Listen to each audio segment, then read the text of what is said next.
അപ്പോൾ ഇന്ന് ഞാനിവിടെ വന്നിരിക്കുന്നത് ഒരു അടിപൊളി ഡിഷായിട്ടാണ് കേട്ടോ. അതായത് മീനില്ലാത്ത മീൻ കറി. ഇത് മീൻ കറി വെക്കുന്ന അതേ മെത്തേഡിൽ തന്നെയാണ് ഈ കറി വെക്കുന്നത്. പക്ഷെ അതിൽ മീൻ ചേർക്കുന്നില്ല എന്നൊരു വ്യത്യാസമേ ഉള്ളൂ. ഏകദേശം മീൻ കറിയുടെ അതേ ഒരു ടേസ്റ്റ് നമുക്ക് കിട്ടും. ഇത് വളരെ എളുപ്പത്തിൽ തയ്യാറാക്കാൻ പറ്റുന്ന ഒരു ഡിഷാണ് കേട്ടോ. അതായത് നമുക്കിപ്പോൾ ടൈമൊക്കെ ഇല്ലാതിരിക്കുമ്പോൾ പെട്ടെന്ന് ആ ഒരു ടൈമിൽ നമുക്ക് പ്രിപ്പയർ ചെയ്യാൻ പറ്റുന്ന നല്ലൊരു കറിയാണ് ഈ ഒരു ഡിഷ്. ഇത് തനി നാടൻ സ്റ്റൈൽ കറിയാണ്. പിന്നെ ഇത് നമുക്ക് ചോറിന്റെ കൂടെയും ചപ്പാത്തി, അപ്പം, പുട്ട് ഇതിന്റെയൊക്കെ കൂടെ നല്ലൊരു കോമ്പിനേഷനാണ്, നല്ല ടേസ്റ്റ് ആണ് കേട്ടോ. അപ്പോൾ നമുക്ക് വീഡിയോയിലോട്ട് പോകാം. വീഡിയോയിലോട്ട് പോകുന്നതിന് മുൻപായിട്ട് നിങ്ങൾ എന്റെ ചാനൽ ആദ്യമായിട്ടാണ് കാണുന്നതെങ്കിൽ ഒന്ന് സബ്സ്ക്രൈബ് ചെയ്ത് സപ്പോർട്ട് ചെയ്യുക. അതുപോലെ തന്നെ നിങ്ങളുടെ ഫാമിലി, ഫ്രണ്ട്സ് എല്ലാവർക്കും ഒന്ന് ഷെയർ ചെയ്യാം. അപ്പോൾ നമുക്ക് എങ്ങനെയാണ് വളരെ എളുപ്പത്തിൽ മീനില്ലാത്ത മീൻ കറി തയ്യാറാക്കുന്നത് നോക്കിയിട്ട് വരാം. അപ്പോൾ ഈ കറി ചെയ്യാൻ വേണ്ടിയിട്ട് ഞാൻ എടുത്തിരിക്കുന്ന ഇൻഗ്രീഡിയൻസ് ഇത്രയുമാണ്. ഏതൊക്കെയാണെന്ന് പറയാം. ഇത് ഒരു വലിയ സവോള, അത് ഞാൻ നീളത്തിലാണ് കട്ട് ചെയ്തിരിക്കുന്നത്. ഇത് 2 തക്കാളി, അതും നീളത്തിലാണ് കട്ട് ചെയ്തിരിക്കുന്നത്. പിന്നീട് ഇതൊരു ചെറിയ കഷ്ണം ഇഞ്ചി വളരെ ചെറുതായിട്ട് കട്ട് ചെയ്ത് വെച്ചിരിക്കുവാണ്. പിന്നെ ഇതൊരു 2 കഷ്ണം പച്ചമുളക്, അത് ഞാൻ നീളത്തിലാണ് കട്ട് ചെയ്തിരിക്കുന്നത്. പിന്നെ ഇത് കറക്റ്റ് ഒരു 1/2 കപ്പ് തേങ്ങാപ്പാൽ. പിന്നെ ഇത് കുടംപുളിയാണ് കേട്ടോ, ഒരെണ്ണം മതി. ഞാൻ കഴുകി വൃത്തിയാക്കി വെച്ചിരിക്കുവാണ്. പിന്നെ പൊടികൾ 2 പൊടികളുടെ ആവശ്യം ഈ ഒരു കറിക്കുള്ളൂ. അതായത് ഇത് 1 ടീസ്പൂൺ മുളക് പൊടിയും 1/4 ടീസ്പൂൺ മഞ്ഞൾപ്പൊടിയും.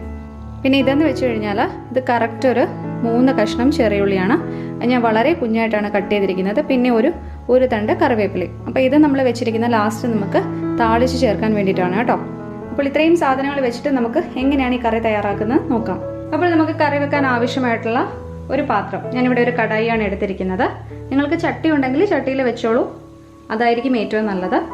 അപ്പോൾ ഞാനിവിടെ കടായിയാണ് എടുത്തിരിക്കുന്നത്. എന്നിട്ട് ഈ കടായി ചൂടായി കഴിയുമ്പോൾ ഇതിലോട്ട് നമുക്ക് കറക്റ്റ് ഒരു ടേബിൾ സ്പൂൺ ഓയിൽ ഒഴിച്ചു കൊടുക്കാം. അതായത് വെളിച്ചെണ്ണയാണ് ഞാനിവിടെ യൂസ് ചെയ്യുന്നത് കേട്ടോ.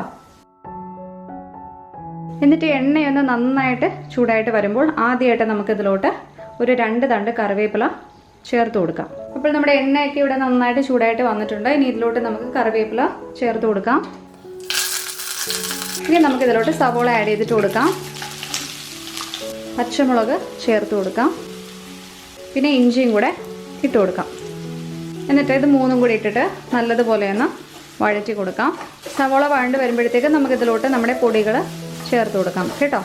സവോളയൊക്കെ വഴറ്റുന്നത് നിങ്ങളുടെ ഒരു സൗകര്യത്തിന് മീഡിയം ഫ്ലെയിമിലോ ലോ ഫ്ലെയിമിലോ അല്ലെങ്കിൽ ഹൈ ഫ്ലെയിം, മീഡിയം ഫ്ലെയിമൊക്കെ മാറ്റി തിരിച്ചുമൊക്കെ നമുക്ക് നമ്മുടെ ഒരു സൗകര്യത്തിനനുസരിച്ചിട്ട് വഴറ്റിയെടുക്കണം കേട്ടോ. നമ്മുടെ സവോളയൊക്കെ നന്നായിട്ട് വഴണ്ട് വന്നിട്ടുണ്ട്.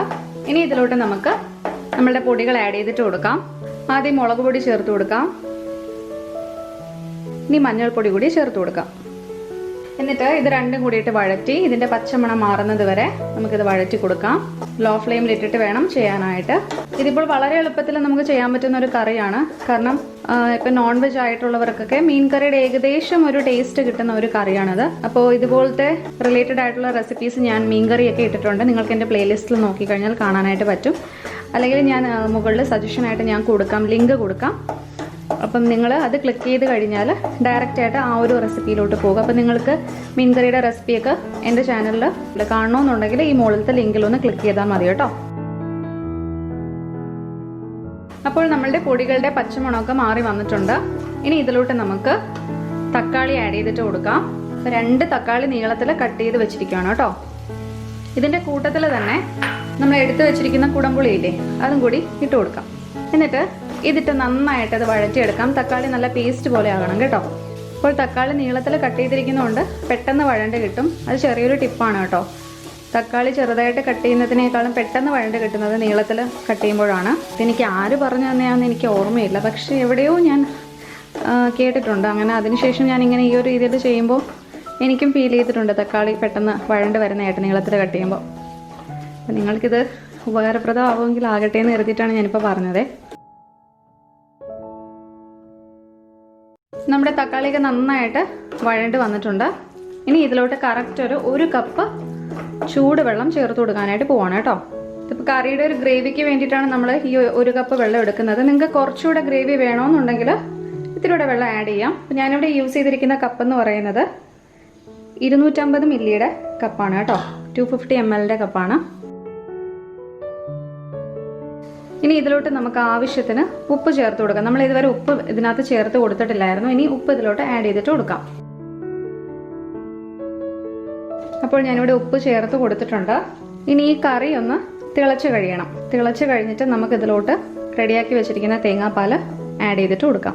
ലോ ഫ്ലെയിമിൽ ഇട്ടാൽ മതി, കാരണം ഹൈ ഫ്ലെയിമിൽ ഇട്ട് കഴിഞ്ഞാൽ പെട്ടെന്ന് അങ്ങ് തിളയ്ക്കും. ഇപ്പോൾ ലോ ഫ്ലെയിമിലാകുമ്പോൾ കുറച്ച് സമയം കൂടി എടുത്തിട്ട് തിളയ്ക്കുമ്പോഴത്തേക്ക് അത്രയും ഈ നമ്മൾ ചേർത്തിരിക്കുന്ന ചേരുവകളെല്ലാം ഈ വെള്ളത്തിൽ നന്നായിട്ട് പിടിക്കും. അപ്പം കറിക്ക് നല്ല ടേസ്റ്റ് കിട്ടും. അതുകൊണ്ട് ലോ ഫ്ലെയിമിൽ ഇട്ടിട്ട് ഇതൊന്ന് തിളപ്പിച്ചെടുത്താൽ മതി കേട്ടോ. അപ്പോൾ കറക്റ്റ് ഒരു 5 മിനിറ്റ് ഞാൻ ലോ ഫ്ലെയിമിൽ ഇട്ടിട്ട് ഇത് വേവിച്ചെടുത്തിട്ടുണ്ട്. അടച്ചൊന്നും വെച്ചില്ല, തുറന്ന് തന്നെയാണ് ഞാൻ വേവിച്ചത്. ഇനി നമുക്കിത് ജസ്റ്റ് ഒന്ന് മിക്സ് ചെയ്ത് കൊടുക്കാം. മിക്സ് ചെയ്ത് കൊടുത്തതിന് ശേഷം ഇതിലോട്ട് നമ്മൾ റെഡിയാക്കി വെച്ചിരിക്കുന്ന തേങ്ങാപ്പാൽ ആഡ് ചെയ്തിട്ട് കൊടുക്കാം. തേങ്ങാപ്പാൽ ചേർത്ത് കൊടുത്തിട്ടുണ്ട്. തീ ഞാനിവിടെ ഒരു മീഡിയം ഫ്ലെയിമിലോട്ട് ആക്കി കൊടുത്തിട്ടുണ്ട്. നേരത്തെ ലോ ഫ്ലെയിമിലാണ് ഇടുന്നത്. എന്നിട്ട് ഇതൊരു ജസ്റ്റ് ഒരു തിള വീണ് തുടങ്ങുമ്പോൾ നമുക്കിതങ്ങ് ഓഫ് ചെയ്യാം. പിന്നെ ഇതിലോട്ട് നമുക്ക് താളിച്ച് ചേർക്കാം. അപ്പോഴത്തേക്ക് നമ്മുടെ കറി റെഡിയാകും. അപ്പോൾ ഇതിങ്ങനെ ഇളക്കി കൊടുത്തുകൊണ്ടിരിക്കാം. സ്പൂൺ ഇതിൽ നിന്ന് മാറ്റണ്ട. അപ്പോൾ നമ്മുടെ കറിയിൽ ഇവിടെ തിള വീണ് തുടങ്ങിയിട്ടുണ്ട്. ഞാൻ തീ അങ്ങ് ഓഫ് ചെയ്ത് കൊടുക്കാനായിട്ട് പോവാണ്. ഞാൻ തീ ഓഫ് ചെയ്ത് കൊടുത്തു. ഇനി അടുത്തതായിട്ട് നമുക്ക് ഇതിലോട്ട് താളിച്ച് ചേർക്കാം. അപ്പോൾ ഇനി അടുത്തതായിട്ട് നമുക്ക് താളിച്ച് ചേർക്കാം. അതിനുവേണ്ടി ആവശ്യമായിട്ടുള്ള ഒരു പാത്രം എടുത്ത് ഇങ്ങനെ അടുപ്പിലോട്ട് വെക്കാം. ഞാനിവിടെ ഒരു ചെറിയ സോസ് പാനാണ് എടുത്തിരിക്കുന്നത്. എന്നിട്ട് ഇതിലോട്ടൊരു കറക്റ്റ് 1 ടീസ്പൂൺ വളരെ കുറച്ച് വെളിച്ചെണ്ണ ഒഴിച്ചു കൊടുക്കാം. എന്നിട്ട് ഇതൊന്ന് ചുറ്റിച്ചു കൊടുക്കാം.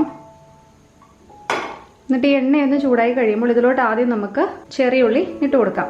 ഞാൻ 3 കഷ്ണം ചെറിയുള്ളിയാണ് എടുത്തിരിക്കുന്നത്. വളരെ ചെറുതായിട്ടാണ് കട്ട് ചെയ്തിരിക്കുന്നത്. താളിച്ച് ചേർക്കുമ്പോഴൊക്കെ ഏത് കറിക്കായാലും വളരെ ചെറുതായിട്ട് ഉള്ളി കട്ട് ചെയ്യാവുള്ളൂ. എണ്ണ ചൂടായിട്ട് വന്നിട്ടുണ്ട്. ഇനി ഇതിലോട്ട് ഉള്ളി ഇട്ട് കൊടുക്കാം. എന്നിട്ട് ഇത് നമുക്ക് ഒന്ന് ചെറുതായിട്ട് വഴറ്റിയെടുക്കാം. ഈ ഉള്ളിയുടെ നിറം ഒന്ന് മാറുമ്പോഴത്തേക്കും നമുക്ക് ഇതിലോട്ട് കറിവേപ്പില ഇട്ട് കൊടുക്കാം. അപ്പോൾ നമ്മുടെ ഉള്ളിയുടെ നിറമൊക്കെ മാറി തുടങ്ങിയിട്ടുണ്ട്. ഇനി ഇതിലോട്ട് കറിവേപ്പില ചേർത്ത് കൊടുക്കാം. ഞാൻ തീ ഓഫ് ചെയ്ത് കൊടുത്തു. ഇനി നമ്മൾ ഈ താളിച്ചത് നമുക്ക് നമ്മുടെ കറിയിലോട്ട് ആഡ് ചെയ്തിട്ട് കൊടുക്കാം. ഇനി ഇത് മിക്സ് ചെയ്തിട്ട് കൊടുക്കാം. അപ്പോൾ നമ്മുടെ കറി ഇവിടെ റെഡി ആയിട്ട് വന്നിട്ടുണ്ട്. ഇനി ഈ കറി എന്ന് വെച്ചാൽ നമ്മൾ മീൻ കറി വെക്കുന്ന മോഡലിൽ ചെയ്തിരിക്കുകയാണ്. അപ്പോൾ അതുകൊണ്ട് എത്രത്തോളം ഇരുന്നിട്ട് ഇത് കഴിക്കാവോ അതായിരിക്കും ടേസ്റ്റ് എന്ന് പറയുന്നത്. പിന്നെ അത്യാവശ്യക്കാരാണെങ്കിൽ പെട്ടെന്ന് കഴിക്കണമെന്നുണ്ടെങ്കിൽ കുഴപ്പമില്ല, ഉടനെ എടുത്ത് കഴിച്ചാലും ടേസ്റ്റ് തന്നെയാണ്. പക്ഷേ കുറച്ചുകൂടെ പുളിയൊക്കെ ഒന്ന് ഇറങ്ങി കുറച്ചുകൂടെ കറിക്ക് ഒരു ടേസ്റ്റ് കിട്ടുന്നത് കുറച്ച് നേരമൊക്കെ ഇരുന്നിട്ട് നമ്മൾ കഴിക്കുമ്പോഴാണ്. ഇപ്പോൾ രാവിലെ വെച്ച് കഴിഞ്ഞാൽ ഉച്ചയ്ക്ക് കഴിച്ചു കഴിഞ്ഞാൽ കുറച്ചുകൂടെ ടേസ്റ്റ് കൂടുതലായിരിക്കും. ഞാനൊരു ജസ്റ്റ് ഒരു സജഷൻ പറഞ്ഞതേ ഉള്ളൂ. നിങ്ങളുടെ ഇഷ്ടത്തിന് നിങ്ങൾക്ക് എപ്പോൾ വേണമെങ്കിലും കഴിക്കാം. അപ്പോൾ നമ്മുടെ കറി ഇവിടെ റെഡി ആയിട്ട് വന്നിട്ടുണ്ട്. ഇനി ഇത് നമുക്ക് വേറൊരു പാത്രത്തിലോട്ട് മാറ്റാം. അപ്പോൾ എല്ലാവർക്കും മനസ്സിലായിട്ടുണ്ടല്ലോ ഈ കറി എങ്ങനെയാണ് തയ്യാറാക്കുന്നത്. നിങ്ങൾ ഉറപ്പായിട്ടും ഇത് ട്രൈ ചെയ്ത് നോക്കണം. ട്രൈ ചെയ്തിട്ട് നിങ്ങളുടെ വിലയേറിയ അഭിപ്രായങ്ങളും നിർദ്ദേശങ്ങളും ഒരു കമൻറ്റായിട്ട് പോസ്റ്റ് ചെയ്യണം. അപ്പോൾ നമുക്കിനി വേറൊരു റെസിപ്പിയുമായിട്ട് കാണുന്നത് വരെ ജിൻസി. Thank you.